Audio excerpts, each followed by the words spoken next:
নামাও নামাও বস্তা তো একটা ডামু একটু নামাই ওই ছেলে তো লাগানে দেখে এই বিষয় ওই তো কথা আছে সেলুডের দিক আছে আছে তো প্ল্যান আছে এটা এখন আছে এটা আছে এটা আছে একটা এই সবটা আপনার স্যার জিন্নে মতলব ইয়া মিস্টো ভিডিও করতেছ অসুর না এই সবটাতে করতেন তো ভিডিও করছেন স্যার না না আচ্ছা স্যার অসুর কো যেটা একটা নিতে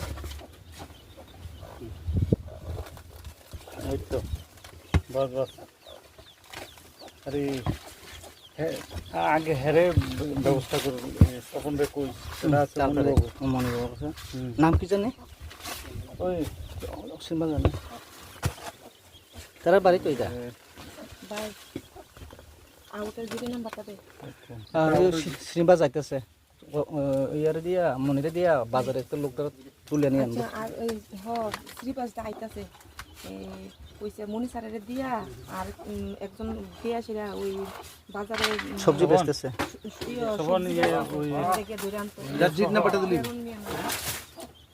এই দুই সিনটেক্স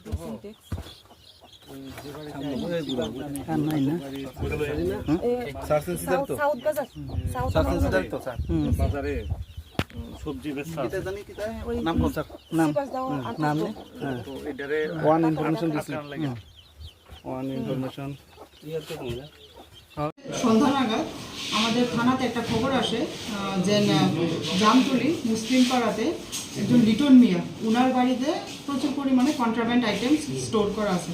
তো অ্যাকর্ডিংলি আমাদের থানা থেকে ইন্সপেক্টর নারায়ণ সেন নেতৃত্বে একটা টিম যায়, সঙ্গে অন্য অফিসারও যায়। কিছুক্ষণের মধ্যে তারপর আমাদের ওসি শ্রীনগর পিএস ওই জায়গাতে গিয়ে পৌঁছে গিয়ে ওনার বাড়িটা যখন রেড করা হয়, লিটন মিয়ার বাড়িতে রেড করে ওনার ঘর থেকে প্রায় 100 কেজির মতন আমরা ড্রাই গাঁজা রিকভার করি।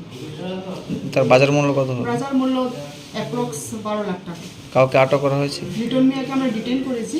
লিটন মিয়ার থেকে এখন আমাদের ওনার ইন্টারোগেশন চলছে। ফার্দার কারা এই বিজনেসের সাথে যুক্ত আছে এটা বের করার আমরা চেষ্টা করছি। এখনো আমরা সেরকম কোনো এক্সাক্ট ইনফরমেশন পাইনি, কিন্তু যদিও আমরা আমাদের সোর্স লাগিয়ে রেখেছি, যদি এরকম কোনো ইনফরমেশন আসে যে এরকম এরিয়াতে যারা ইলিগাল অ্যাক্টিভিটিস করছে বা এরকম গাঁজা বা আদার কন্ট্রাব্যান্ড আইটেম স্টোর করছে, আমাদের থানা থেকে একদম স্ট্রিক্ট অ্যাকশন নেওয়া হবে। আমরা একদম আমাদের যে অভিযান যেটা নেশামুক্ত ত্রিপুরা, সেটাকে আমরা ফলো করছি এবং সেটার হিসাবে আমাদের থানা আজকে ওসি অ্যান্ড আদার অফিসার্স তারা রেড করে একটা 100 কেজি মতো গাঁজা উদ্ধার করেছে এবং পরবর্তী সময়ে এটা কন্টিনিউ করা হবে। একটু স্যার